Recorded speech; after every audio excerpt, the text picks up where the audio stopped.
Once was a land of woe and strife, where the people were bereft of hope. They prayed to their gods of might and light to deliver the heroes of old. Instead they got heroes. Did you hear the quotes in my voice of moral ambiguity? They may help or may not help you at all. Depends on what's in it for them. They kick and they punch and they maul and they smash. They lie and they scheme and they burn and they slash. Succeed or fail, it adds to the tale. Dungeons and Debacle starts now. Hello and welcome to this episode of the Dungeons and Debacles podcast. I am your host and dungeon master, Kevin. Going around the table, John. Hey, I'm John. I play Alunodas, Elven monk. And Shane. I'm Shane. I'm playing Alexander, the human bard wizard. And Hannah. I'm Hannah, and I'll be playing Talia, the human rogue. And Blake. I'm Blake, and I'll be playing Juliet, the eldritch knight / wizard. And Adel is still not here with us this week, so I will definitely make sure to kill his character off. That is no longer an idle threat. Alright, so last time on Dungeons and Debacles podcast, you guys made it to the second floor in Mount Sunder of Bonebreaker's tomb after fighting two helmed horrors who took Alunodas down. As you were taking a long rest, you heard a loud roar and screeching coming from the depths below. After you opened the door the next morning, you felt a rush of heat as though thousands of years of trapped hot air down here had spilled out into the upper floor. As you moved down, you found some shimmering areas you walked through, which were really strange because they were much warmer than the area around you, and you were also able to see what appeared to be landscapes of different places while you were inside these areas. You continued on and fought some fireworms, which you were able to dispatch pretty quickly using ice spells and the decanter of endless water. You traveled further through the tomb and ran into some fire elementals that you were able to dispatch pretty quickly as well. So after fighting two of those, you find yourselves in a large open area of this tomb. So what are we doing next? It looks like everyone's in pretty good condition. How about we just continue to the west? I agree completely. All right. So you're traveling out of this room to this large hallway cut out of the stone to the west, where you come to a junction. You can either go north or south. Stand by, let me move some of these cats. All right. I thought you said you needed to move a cat. Yep. So you're coming up on this hallway, and it looks like Alunodas is walking out into it. And let me Dexterity save? No. Oh, that's a surprise. So you walk out into this hallway, and you're going to see to your south appears to be that molten lava that had come up through the floor that you saw when you walked in to your south. And then just to the west of that, you're going to see what looks like another opening to another hallway. And then to your north, you are going to see another lava flow coming out of the floor. But this one looks like it may be not as hot because it's covered over with some black stone where it looks like it's cool. Where the other one is fresh. Yes. This one just looks like it's not as hot, and some stone is reforming where it's cooling down. And then behind that, about maybe another pass. Go ahead, Kevin. To the north of that, you are going to see basically from floor to ceiling of this opening stacked up crates and barrels and carts. Just looks like whatever wood they could find, they plugged this hole up with. But you can't see on the other side of it. It's just barricaded with junk. And it looks like there's a passage to the west down here to the south. Yes. Let me reveal some more of this. So you look to the passage to the south and west, and it looks like it opens up into another large room. How about we save crossing lava for later, yeah? I don't know. Might be as relaxing as a bath. Who knows? Yeah, for you. Freaking red reptiles. So does it look like you're moving to the southwest? Is that right? That's Yep. fine. Okay, so you're going to enter this room to the southwest, and it appears to be larger than the one room that you came out of to the northeast. It's a very high ceiling, probably about 30 feet, and you are going to see another magma pool to the west of this room that takes up about half the room. That is it looks like in the hallway over there where it's starting to cool down and some rocks reforming over the top of it, but there's still some steam escaping and it smells like sulfur down here. Leave it to half-orcs to dig a mine and get into magma and not get any diamonds out of it. Well, it doesn't look like there's much in this room. To the north? North it is. Okay, so as Alunodas walks up here towards the north, you're going to hear some steam escaping, and it sounds like a scream, and then a roar as two fire elementals come out of this lava.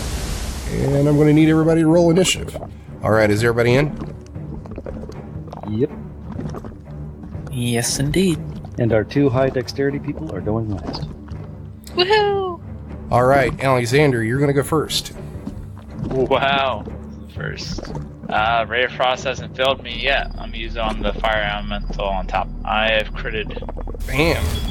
All right, let's do your damage first. So 8 damage normally. And then I roll an extra, that times 2, right? I just do Yep. the same damage again. So it's going to be 20 damage. Wow. All right, so you do your little hand motion and say your little verbal components, and this ice goes flying through your hand and slams into this fire elemental, and you hear the ice hiss as it hits it. And let's do the crit table. Roll me d20. 12. Fleet of foot, you can quickly attack your opponent and can shift up to your movement even if you have already used your move action. If another creature is within your movement, you can take a basic melee attack on that creature's spellcasters can make a melee or cast a free cantrip. Let's go for a cantrip. Let's go Ray of Frost. Just keep chaining criticals, man. It's going to be on the top one again. And 11. That's going to miss. Yeah, that's about right. Pass. Alright, next up is Turin. He is going to run at that fire elemental that you just shot, and he is going to attack it with his long spear. It's a 14 that's going to hit for 9 damage. I don't know that I'd call it long. It's a good size. And he is going to take 5 points of flame damage as he plunges this spear into this elemental, and flame erupts from where he poked it and climbs up his spear and up his arm. And now he's going to take his second attack. It's a 26 for 8 damage, and he is going to take 1 point of fire damage. Alright, next up is the fire elemental that he just hit. It is going to reach out and touch somebody. That's a 14 that's going to miss. And a 20 that's going to hit for 7 fire damage. Next up is Juliet. Juliet's going to pull out her... She's going to hesitate to pull out her halberd now that she's been given an adamantine glaive, and is going to pull that out instead and charge the nearest fire elemental, attacking from a safe distance. And a critical failure. Good first roll. Roll the chart. Do not drop your weapon in the lava. That is a 4. Leave an opening. One enemy in melee range gets a opportunity attack, but it is currently not in your melee range. Dodged a bullet. That's it for Juliet. That's a great thing about reach weapons. All right, Yeah, really. Fire Elemental 2 is going to 1, 2, 3, 4, 5, 6. It's going to charge out here to the floor, and it looks like it's going after Alexander. But that's as far as it can get. Next up is Alunodas. Well, at least I can try and start flanking one of them. This is going to hurt. First attack is a 9, that's going to miss. Second is a 21. That'll hit. For 6 damage. And then a bonus strike for that's 19 to hit. That hits. For another 8 damage. And I'm going to take a lot of damage from fire, I think. You are going to take 9 points of fire damage as you punch this thing twice, and the skin around the knuckles of this adamantine knuckle set that you've got on starts to blister. Ouch. All right, next up is Adel. Adel's going to see how you've moved behind it, and he is going to move up to flank, and he is going to attack twice with his Bonebreaker. His sword, you mean? Yeah.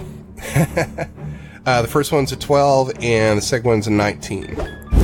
So he's going to hit that for 12 damage, and he is going to take 3 points of fire damage for his trouble.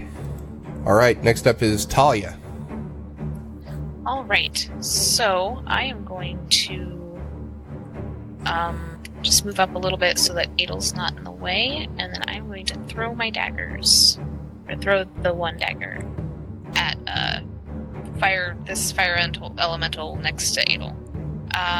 That's a crit. I'm going to add sneak attack for 20 damage total, and I'll roll the crit table. 1. That could be a good thing. 1, nothing. Crit damage is normal.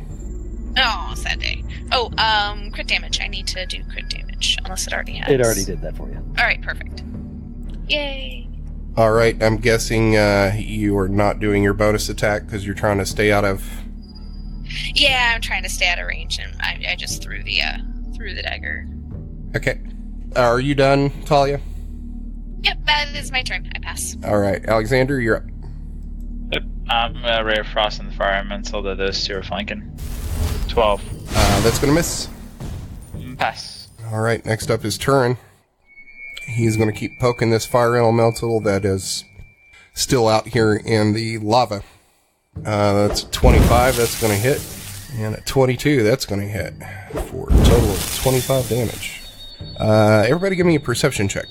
Passive of 16, but we're in combat, so probably just the 8. Yeah, it would be inactive. 12. And 8. And Shane got a 15. Shane, you are going to notice that although you guys seem to be landing some pretty devastating hits on these things, it seems like it's not doing a lot of damage. It's like your weapons are just going like right through them and maybe like carving off a little bit of flame of them that, you know, spits out and then goes out. Okay. I communicate to the team that physical attacks don't seem very effective against these guys. At the very least, we can distract them for you, comrade. Alright, next up is this fire elemental that Turin just stabbed.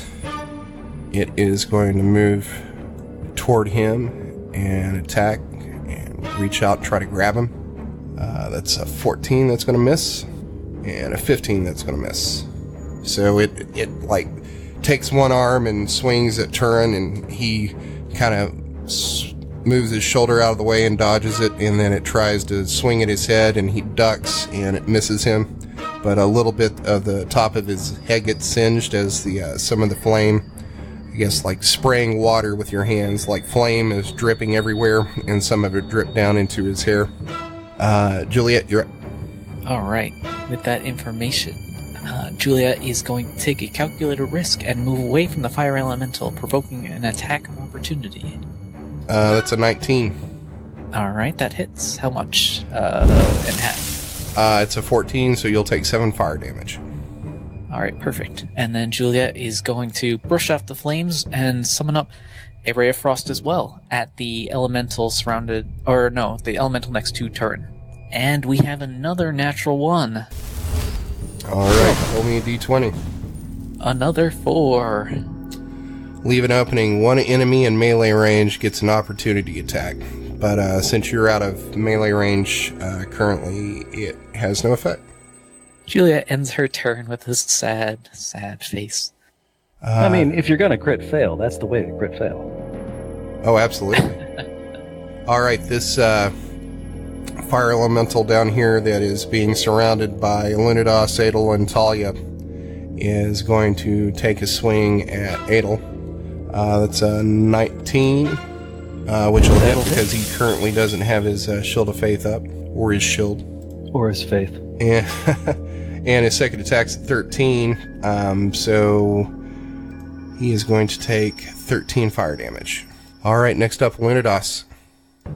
Alunodas is going to use his standard action to dodge.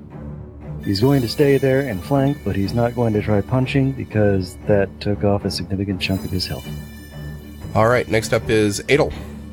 He doesn't like getting hit by that fire, so he's going to take 2 swings at the fire elemental. That's an 18 and a 21. 23 damage. All right, next up is Talia.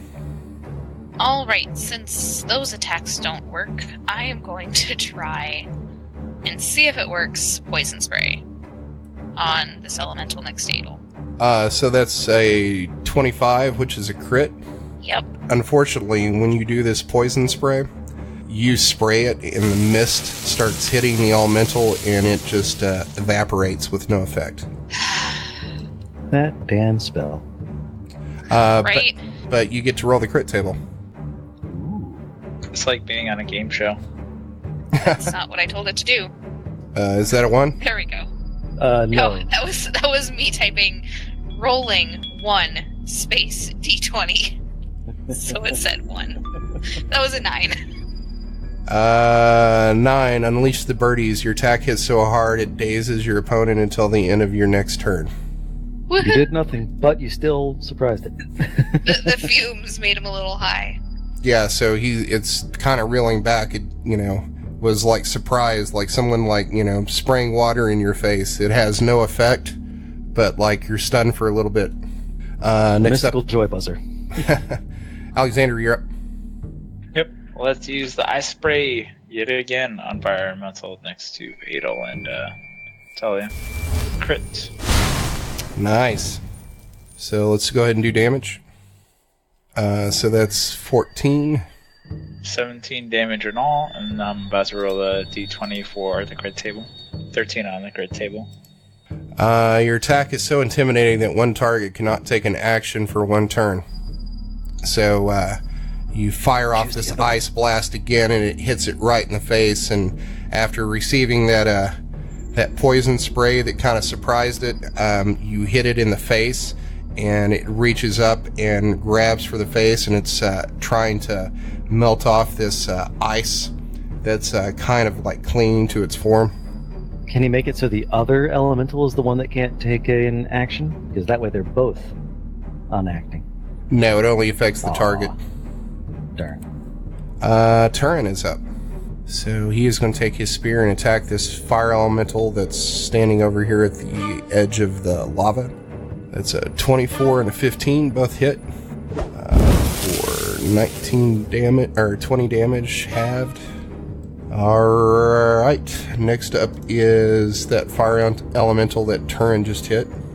I forgot to do Turin's fire damage. He's going to take 8 points of fire damage as the flames lick up the spear and hit him in the chest. That fire elemental is going to take a swing at Turin. That's an 8 that's going to miss. And a 17, which is going to miss. Next up is Juliet. Let's hope for a non-critical fail. Juliet is once again going to summon up ice and cast Ray of Frost. And there it is, ladies and gentlemen, a natural 20. Wow, the crits are falling like rain. and that is going to be 20 total cold damage. Ray. Ray. All right, so what's it look like when you take this elemental out? Well, I guess it would be almost like Juliet fires out this ray originally, and the beam strikes the ground, missing completely as she fumbles around with it before aiming it back up a couple seconds later and firing it like a laser beam that constantly fires. What do they call those? I don't know, like a cutting beam, and zoop, right into the fire elemental, splitting it in half and causing it to dissipate in a puff of smoke. Nice. Roll the crit table just to see if something pops up. A 16. Target automatically loses concentration, affects concentration, may not use daily or counter abilities, so that has no effect because the target's dead. Yep, that's it for Juliet. Alright, next up would be the fire elemental, but it has lost its turn this round from being dazed and by both Talia and Alexander. So Alunodas, you're up. Alunodas is going to dodge again. He doesn't like getting burnt to death. Alright. He's brave. So Adel's going to go, fight, you coward! And he's directing that towards you. Yeah, I'm not really surprised, but also not too concerned about Adel's opinion. So he says that as he swings down. That's a 10 and a 23.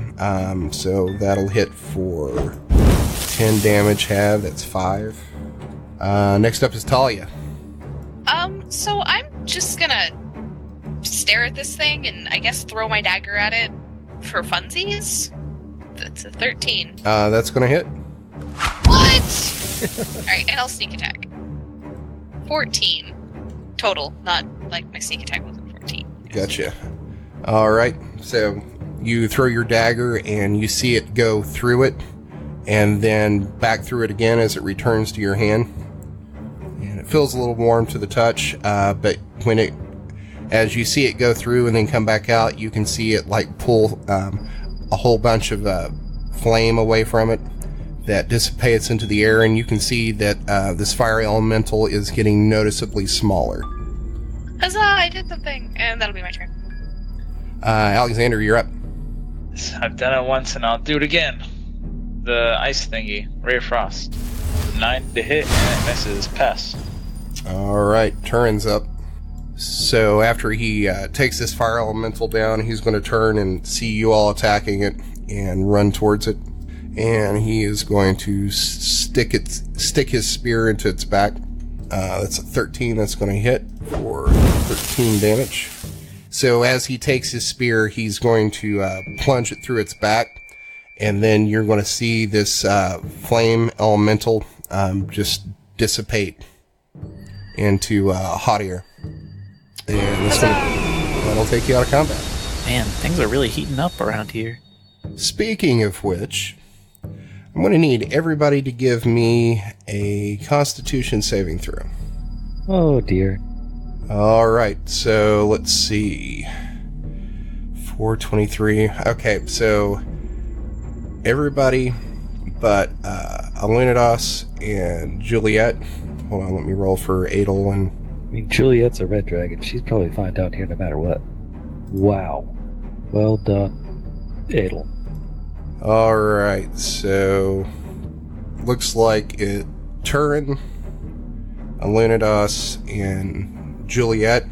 Everybody else is going to take 1 point of exhaustion as the heat down here is really starting to drain you. Every breath in you take is just hot air, and it's just pulling all the moisture out of your body. Exhaustion. At the moment, that gives people disadvantage on ability checks.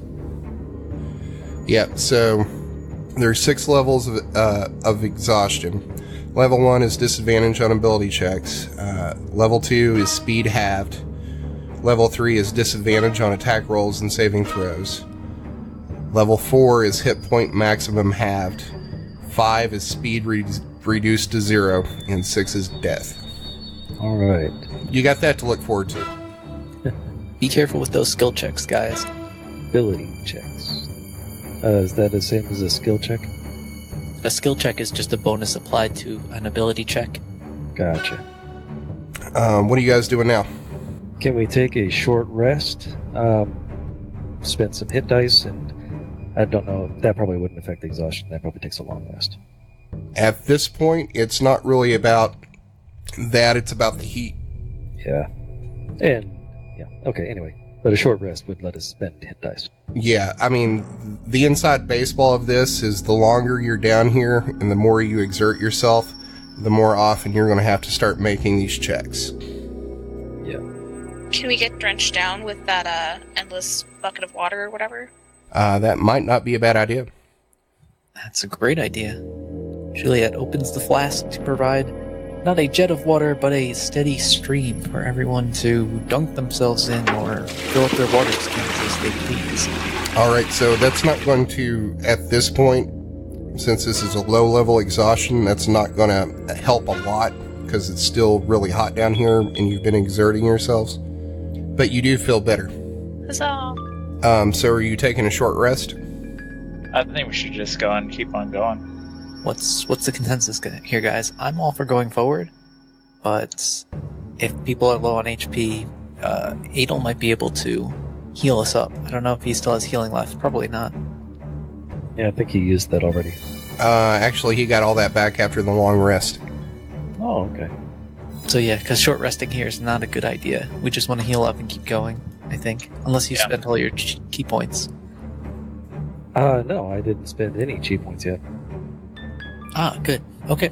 Adel. Tut. Heal us up. I guess. Who needs it? You, me, Juliet look a little rough around the edges. Let me see how many spells he he's has got. 25. However, unless he has cure light wounds or something. Doesn't seem like a thing he would have. Well, unfortunately, like most of his spell stuff is like fire, which is not going to help him at all down here. He's got cure wounds, and it looks like he's got 3 of them. He's going to give 8 points to Alunodas as he casts this spell. And actually, Juliet is going to use spend hit dice, so don't worry about healing her. Oh, okay. So he's going to give 6 hit points back to himself. Which I was going to say it's funny because he was going to give 2 hit points to you. That bastard. Hey, it's the roll of the die. But Adel's going to spend... he's going to spend a hit die on himself. Alright, is everybody ready to continue on? Yep. So are we going to the north? The only passageway I can see. Alright, so as you continue out of this large room to the north, you're going to see a passageway that extends for probably about 40 feet. And then it's going to take a sharp hook to the right. I think I see another one of those elemental shimmers, guys. Oh, no, that's just a pool of lava.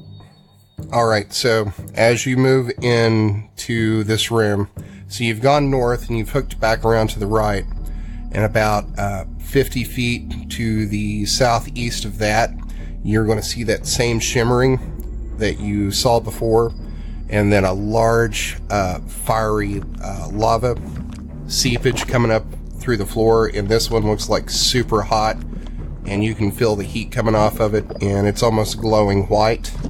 Okay. Probably not there. And as you enter this room, you are going to see this huge fire elemental come up out of this lava and just scream at you. And it's going to start moving toward you. Oh no, the fire raptor. Whoa, that is a huge... Oh, Jesus, Mary and Joseph. Yeah, so the ceiling of this place in here is probably about 30 feet tall. And this thing almost reaches the top of it. And it's about 15 feet wide. And you can feel the heat coming off of it. Can we interest you in these fine leather jackets? And he says, no solicitation. All right. Gonna need everybody to roll initiative. Well done, Hannah. Thank you. Just hope I didn't waste a good roll. Quick, let's back up into the other room so we can, surround it. Actually, I don't know. Back up into the other room? Juliet, what do we do? You're in charge, right? We fight. Here? Good to know. All right, Talia, you're up. I am going to first... Yep, totally reach there. I'm gonna throw my dagger at its face for a 10. That's going to miss. And then I am going to initiate the backing up into the other room. All right. Yeah, that should be the right distance. Next up is this huge fire elemental. So it is going to just float across this floor towards Turin. And it is going to take both of its arms and slam down on him. That's a 21 and a 22 for 22 damage. And so it slams down onto him, and you just see the top part of Turin just catch on fire, and he starts screaming. So Turin's up next. He's going to try to shake it off of him, and then he's going to take his spear and stab at it twice. It's a 12 and a 25. One will hit. Next up's Alunodas. Okay. Oh, I forgot to do fire damage on turn. It's 1 point of fire damage.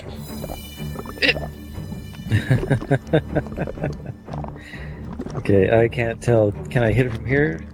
Let's see. No. I think. No, okay. Well, I'm going to follow Talia's lead. I'm going to shout, Turin, Adel, back off. Let's get it in the other room so we can flank this big fire fucker. And then he's going to back off. All right, Alexander, you're up. I will use my frost. For your frost, 23 to hit. That'll hit. Roll damage. 13 frost damage. All right, so this ray of frost shoots forth from your hands and slams into the chest of this fire elemental, and steam just starts rolling off of it, and you hear it hiss. Next up, After that, go ahead. I have a move action. Yep. I don't want to be doing this thing. Move right there. Pass. All right, Juliet, you're up. Alright, Juliet follows suit and fires a ray of frost at the fire elemental. Ow! Pew pew. A 10 to hit as the crack of cold just dissipates. As large as this thing is, you still manage to shoot between its legs and miss it. Feel shame. Tactical withdrawal! Tactical. That's it for Juliet. So Adel's going to turn around and see everybody is left. He's like, well, fuck this. And he is going to run back down the hallway after you guys, leaving Turin and the fire elemental in here. All right, next up's Talia. I am going to continue around the corner here Discretion, valor, etc. and lay in wait to ambush this thing. Hopefully. All right, is that your turn? I mean, yeah. Next up is the fire elemental that is going to attack Turin. That's 13, that's going to miss. Hooah. And 11, that'll miss. So it's going to take 2 swings at Turin and miss it. But on the last swing, it's going to move past him. That Turin is going to get an attack opportunity. That's a 27 and a crit. Nice. 10 damage. And he's going to roll the crit table. 2. Compromised defense. Target takes a -1 penalty to AC until the end of the attacker's next turn due to defenses being damaged from their expert attack. So, Nice. Turin's the only one who's going to get advantage on that one. Or get to take advantage of that one. No, everybody gets... everybody... Turin's next turn is immediately after this.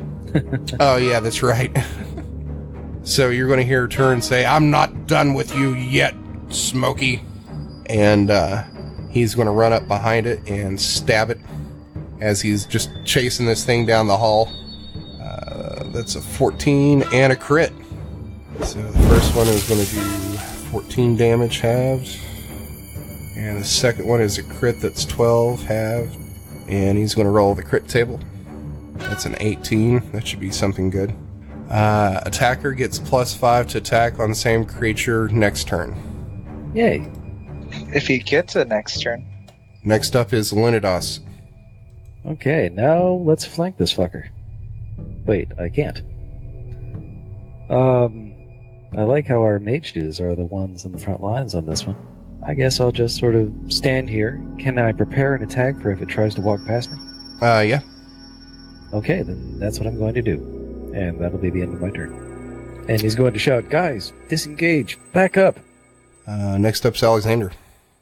It's my time to shine. So, if I'm in this position, I technically have advantage, right? Depends on what you want to do. If you do a ranged attack, that's disadvantage, but it would equal out because you're flanking. Okay.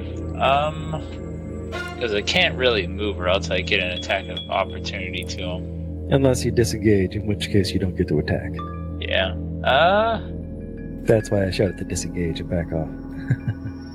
I am going to try and slash him with my longsword. 10 to hit. You have advantage. 9 to hit. So, you are going to reach for the longsword, and you're going to be surprised when you reach for it and you pull it out and you see that it's that dagger. Dun, dun, dun. Call back. L-O fucking L. And you hear it in the back of your head say, "Gravel." It's probably fine. This is fine.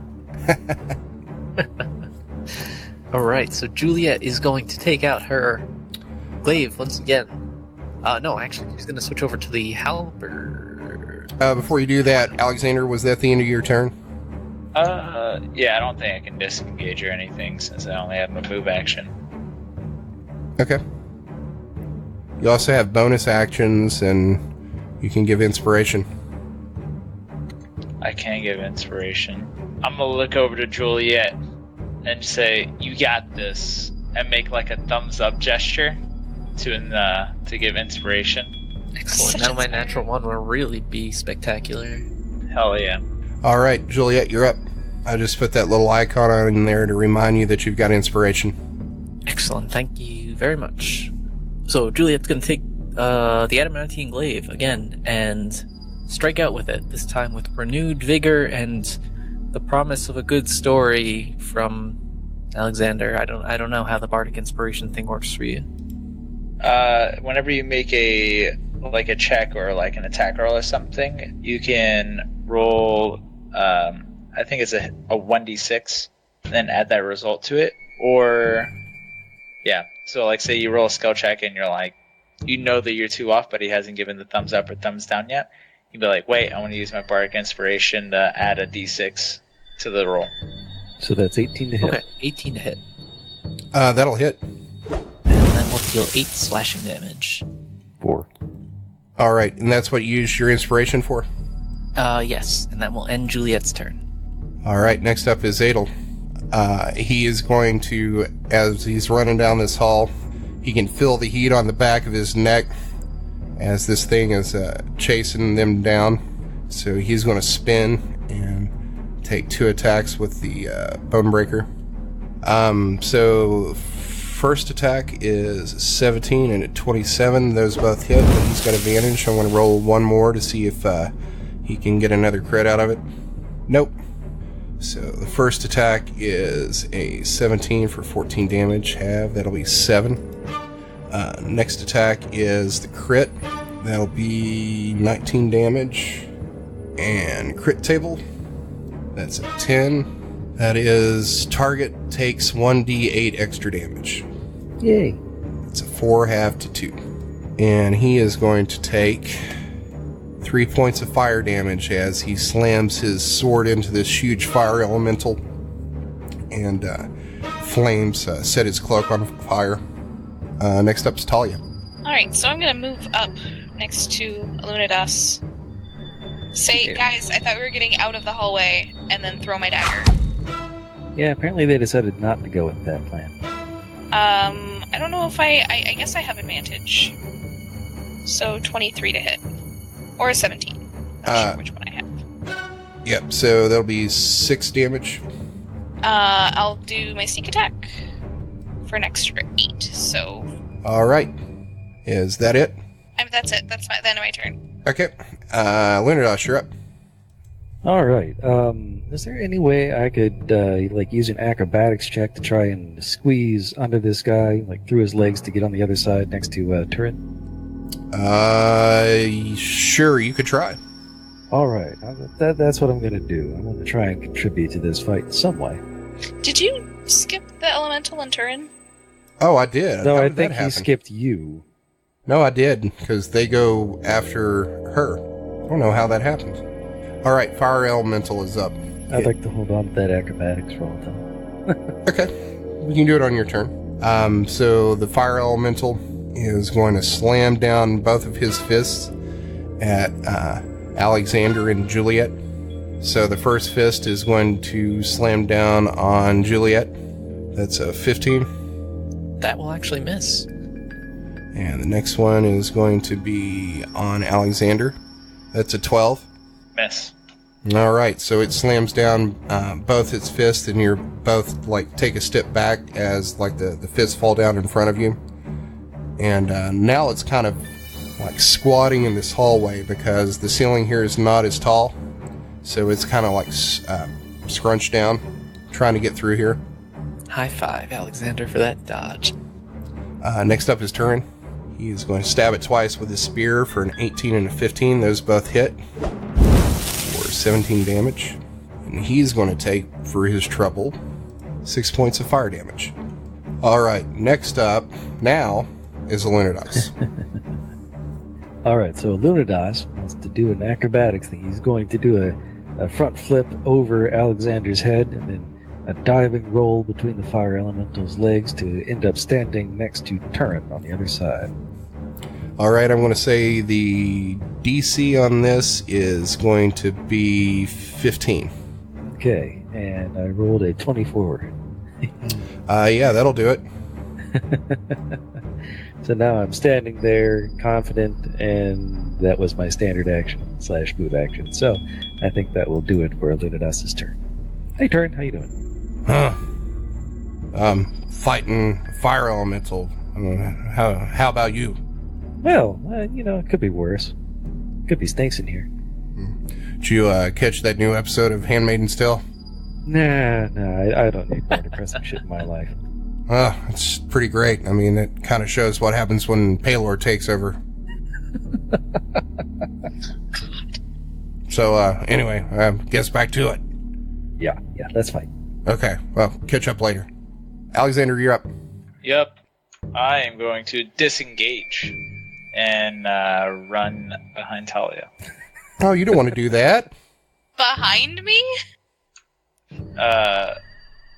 Vaguely behind you. Well, you are tougher than he is. And Oh. probably stronger, too. That's just sad. All right, so is that it for your turn, Alexander? Yeah. All right, Juliet, you're up. Alright, Juliet's gonna take another swing at this thing. In the ring. 23 to hit. That'll hit. That will hit for 6 points of slashing damage, and that will end Juliet's turn. All right, so you swing your glaive down and into this thing's leg, and it wicks off a little bit of liquid fire off of it and throws it against the wall. Idle's up next. He is going to take Bonebreaker and cut it at twice. That's a 20 and a 10, but he gets advantage on both. All right, so first attack still hits, and the second attack is a crit. So first off, it is going to take 9 points of damage, and then for the crit, it's going to take 12, 15, so that'll be a total of 23 points of damage, plus the 9, 30, right. And then for the crit table, that's a 14. That's going to leave a mark. The damage you do can't be healed for the duration of the encounter. Effect is the damage is removed from the target's maximum HP total. Alright. And then for Adel's trouble, he is going to take 5 points of fire damage. Alright, next up is Talia. Alright. I am going to throw... I'm going to throw my dagger. For 26 with a crit, I think. Yep, that's a crit. Huzzah! Sneak attack. So that's 18 points of damage. And roll the crit table. Yep, I was typing it in. Ooh, a 20. Roll me one more 20. Roll again. Another 20. 20. Oh my god. Yes. Zooey mama. Alright, so that's deathblow. Attacker rolls a d20 one more time. If they roll 20 again, the target is instantly killed. So what's it look like when you kill this thing? So my dagger is, I'm going to throw it, and it's just going to, I've aimed for its neck, and it's going to flip through the air a couple of times, and one of those flips is just going to slice its head off. And, halfway through the neck. And then as my dagger comes sailing back to me, it's going to finish off the blow. So the dagger comes back through it, and it goes through its head, and then you just see this thing just evaporate into smoke. That was badass. I never thought I'd see one of those land. I'm so happy. Plus, it had 85 hit points left. Holy Jesus fuck. Yeah, You so... threw that dagger hella fucking hard. Right in the fucking eye. And then out its butthole. That was awesome.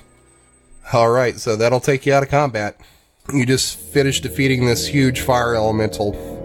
What do you want to do now? Talia wants to gloat. A little bit, yeah. I mean, that was kind of awesome. And, you know, why send men to do a girl's work? Damn. Give him hell, girl. I mean, we have a 30-foot tall abomination and an 11-year-old girl just killed the shit out of it. I love it. Yeah, that was 30 feet badass. away. I mean, can you imagine? I mean, that had 80 hit points left on it. Can you imagine if you were fighting like an ancient red dragon or something and somebody pulled that out? Like on the first turn? Whoops. Alright, so what do you guys want to do now? Let's see. Maybe Juliet could look in the Backtrack. next room, see if there's anything we need from the hot fire chamber there. If not, I guess we'll go back to the semi-blocked off back passage. Alrighty, Juliet's gonna go up towards this gigantic pile of, I don't even know what you'd call it, slag? Magma? Magma, because it hasn't come to the surface yet. Earth's blood. Yeah, so in this chamber, is that as close as you're going to get to it? Yes. Okay, so you don't really give me an investigation check. A natural one. Yeah, all you see is this lava coming out of the ground and heat, the heat mirage coming off of it. And then you see that same like shimmering mirage that you've passed through in previous hallways. I would like to investigate. Hiding behind Juliet. So 17, you're seeing much the same from where you are right now. Alright, let's go back to the barricade. Use the decanter to pour ourselves a slightly cooler path across it. Okay, so you backtrack to that junction and you continue north, and then you're going to see an area that's about 15 feet wide of this cooling magma that stretches from one side of the hallway to the other.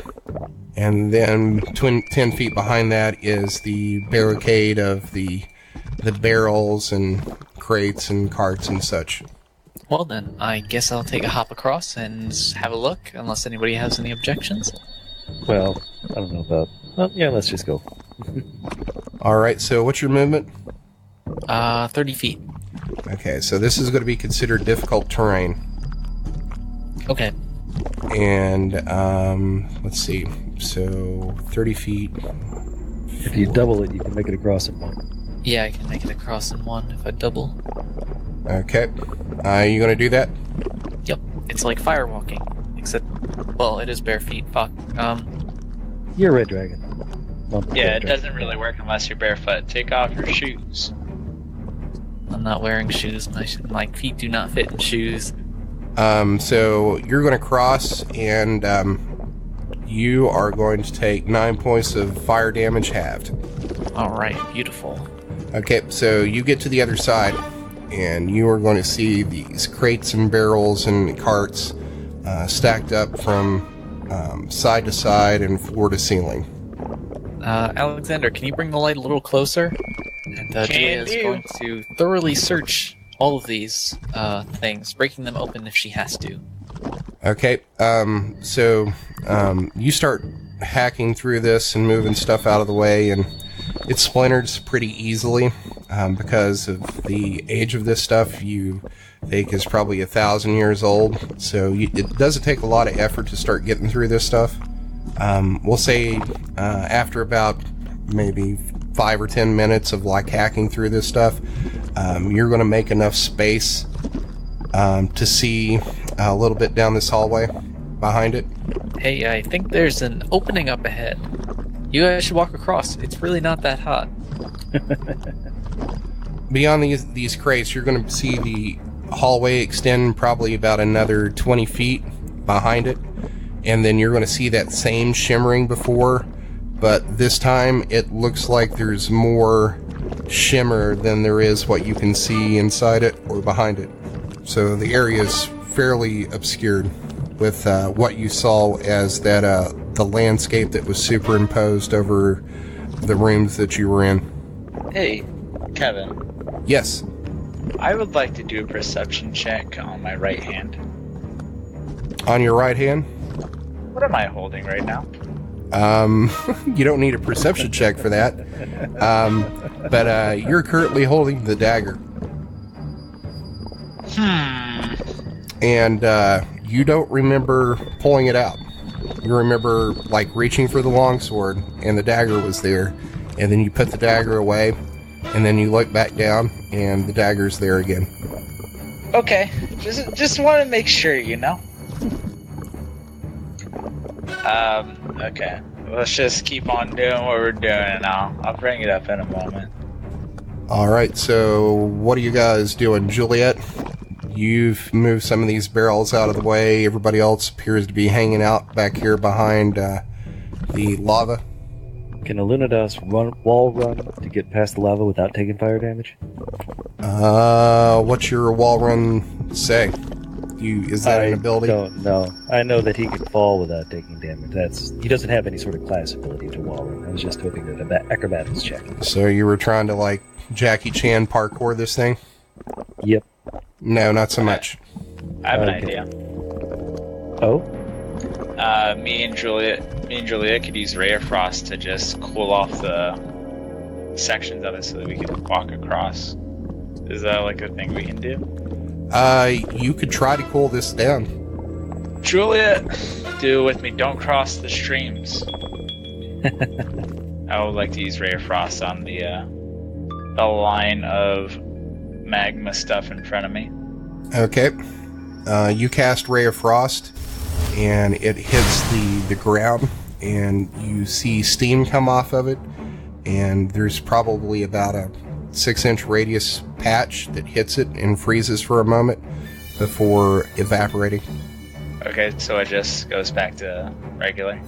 Yeah. You don't think this spell has enough power to cool this down for any amount of time or like radius. What about the water? Because that can be constant. Yeah, well, probably just splashes so they can cool off the ground for a second. We can sprint across. Yeah, turn a geyser on this thing. Let's see what happens. Juliet? Alright, so get over here. Okay. So you're just jumping, running across the lava, Alunodas? I mean, if the ray of frost thing didn't work out, if the geyser thing isn't Oh, working I out... have a way better idea. Okay, so here we go. You guys aren't very heat resistant, but I am. So, if I walk across it and carry you guys across... That seems slow and inefficient. I'm just going to book it. Okay. I think somebody had mentioned the idea of using the decanter. Yeah. Juliet's going to open up the decanter and spray the water in a giant geyser around on the ground to try and cool things down. All right, so you open up this thing, and it just gushes a water hose onto this. And you're spraying it for about 30 seconds, and it doesn't look like it's having an effect. And then you're like, well, I'll just give it a couple seconds more, and then you start seeing it cool down. And then you're going to move the geyser from in front of you back towards them. And you can see where stone is starting to form underneath the ground here. There doesn't look like there's magma popping up through it anymore.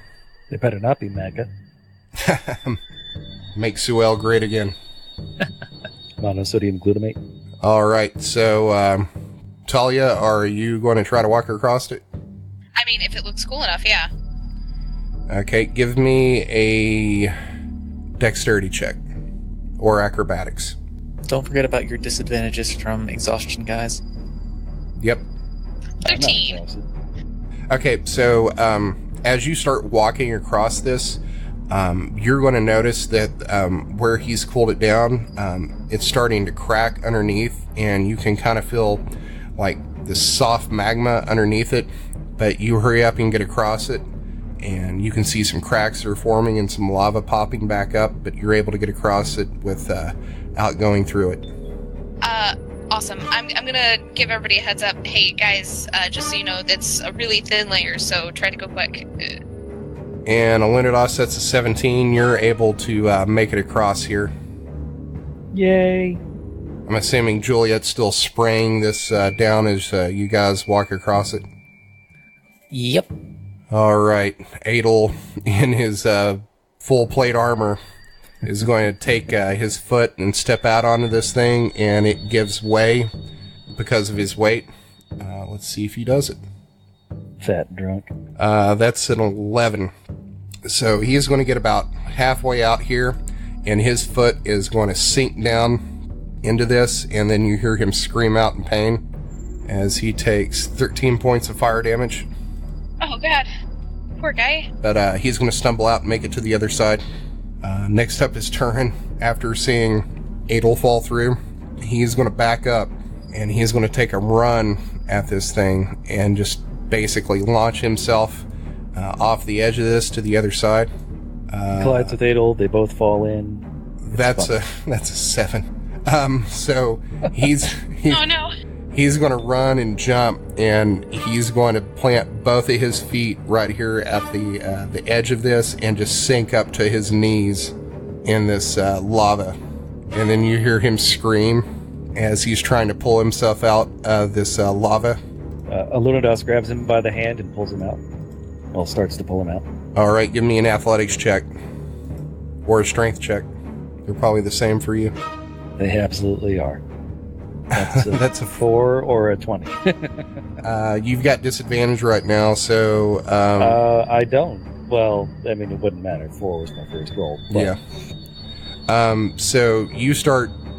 you grab a hold of his arms and you start trying to pull him out of here, but it's no use. He's just too heavy for you. Anyone want to help? I mean, I can try. Strength check? Yes. But you've got a -2 to that.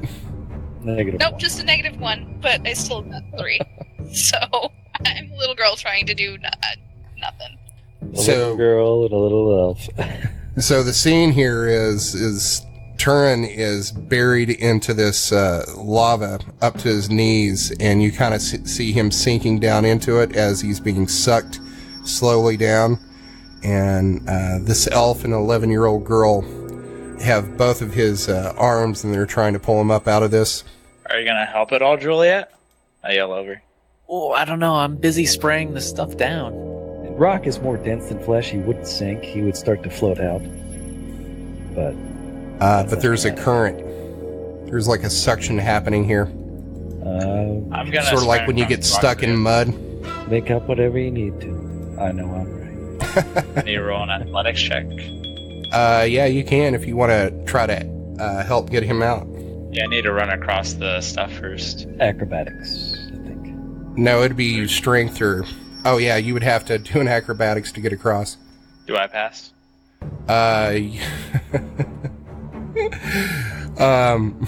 Just barely. Sweet. So so that... use a what were we saying? So you'll make it across this and over to the other side. I would like to use a strength check to try and get him out. And he's screaming, help me, get me out. I fail my strength check. I'm gonna yell, Adel, you brute, help us. He says, fine. So he's going to push Alexander out of the way and come down here and grab a hold of Turin's torso and pull up. Okay.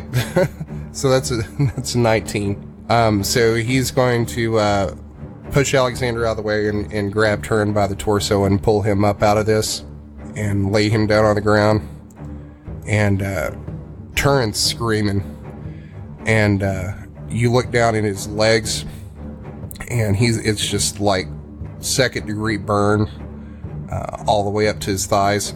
Juliet, the decanter. No, this is like Starship Troopers. Rico, you know what to do. Pee on him. Put him out. Nah, man, shoot him in the head, leave him behind. Yeah, Juliet will spray him down then. Wait, with the That will- geyser? Yeah, the geyser. That is gonna hurt a lot, by the way. I mean, Maybe you should switch the flow? Is that something you can do? I could, but it's still gonna be like the huge temperature difference. well, he's cooking right now. Hurt or not. So he rolled a 16 con save, so he's not going to take the bludgeoning damage or be knocked prone because he's already prone. But can you imagine, like, being on fire and then someone just point blank takes a water hose and just starts hitting you with it? Like a fire hose. Like, oh god. So you start hitting him with this, and you can see some of the burned flesh and blisters start peeling away. And he screams even more. I am going to use a healing word with a level 2 spell slot. Okay. So with that, he is going to gain 2d4 plus my spellcasting modifier, which is a 7. No. Modifier is charisma, so a plus 3, I want to say. 4. So 2d4 plus 4. Okay, you roll that. 10. All right, Uncook so that meat. So you start casting this spell, and you start seeing the flesh turn from this red back to his natural tan color, and the blisters go away. And he stops screaming, and he's huffing. He's like, thank you. Thank you. And he's going to get up on his knees and start crawling away from this lava. And he's going to say, I just need a second. 1 second later. Short rest. Let him spend his hit dice. You guys want to take a short rest right here? I don't know. I guess I'm just gonna keep spraying everyone down with water then. Maybe turn it off a geyser. But yeah. Oh, right. Or a gentle shower. All right, so you take this decanter and, turn it down to the neck setting, and it's spraying water up into the air, and it's bouncing off the ceiling and making kind of like a rain shower, which is cooling you down, but it's getting real humid in here. The air is getting thick from the steam. So you're not going to take a point of exhaustion, which is good. Yay. It's a sauna. So everybody can spend hit die if you need it. I don't really need to. I'm fine. No, I didn't take any damage in that last fight because Talia killed that thing too quick. I also didn't take damage because I killed it from range. Juliet's gonna use her second win ability, since why not? We're gonna get it back on a short rest anyway. All right.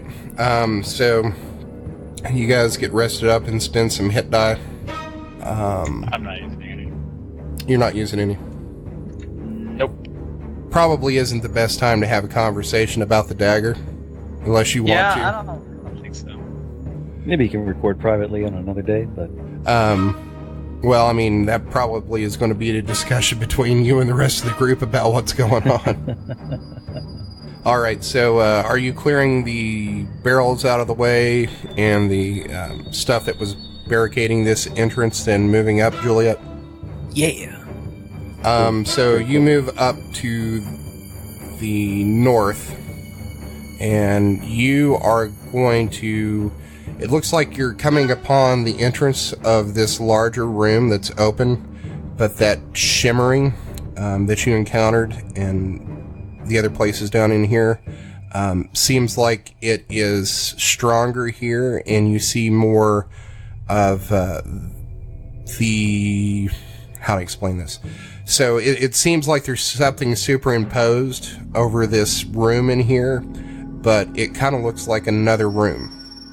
So it's not a landscape. It's not. But everything in here it's like odd. It's like architecture that you haven't seen before, and there's a couple of like chairs and a table that look different than any styles that you've seen before, but at the same time, they don't look real. So, are you moving in? Juliet certainly is. And Alunodas is right behind her. Okay, so as you pass into the shimmering, the heat here is greater than any place that you passed through before. And once you enter inside, it feels like you're no longer in the tomb. Instead of having like that landscape that was like superimposed before over this tomb, it now feels like you're in a different place, and like the tomb is like that shadowy superimposition behind it. Well, that's weird. And I think that's probably a pretty good place to stop for the night. Thanks for listening to another episode of the Dungeons and Debacles podcast. If I could ask a halfling-sized favor, give us a 5-star rating and review on iTunes. It's the best way to support us. New episodes come out every Monday, so make sure to check your podcast app. Do you have an idea to make the podcast better? Tell us about it on Twitter or Facebook. You can also check out our website to see all the maps, lore, and characters at dungeonsanddebacklespodcast.com. And now a word from our fantasy sponsor. Want to throw hatchets? We got hatchets, and you can throw them at the hatchet throw. Bring your own hatchet or use some of ours. We don't care. We got big hatchets and small hatchets. We even have very small axes. Want to throw daggers? We don't have daggers. We have hatchets, and you can throw them inside our building. You can throw them at stumps with red circles painted on them. We also got stumps shaped like half-orcs because they are attacking us, but they don't have red circles on them. So come to the hatchet throw in downtown Asheville. We also have ale, wine, and mead. People say hatchet throwing and ale is not a good combination, but what do they know? We also have hatchets to throw, but no daggers. Hatchet throw.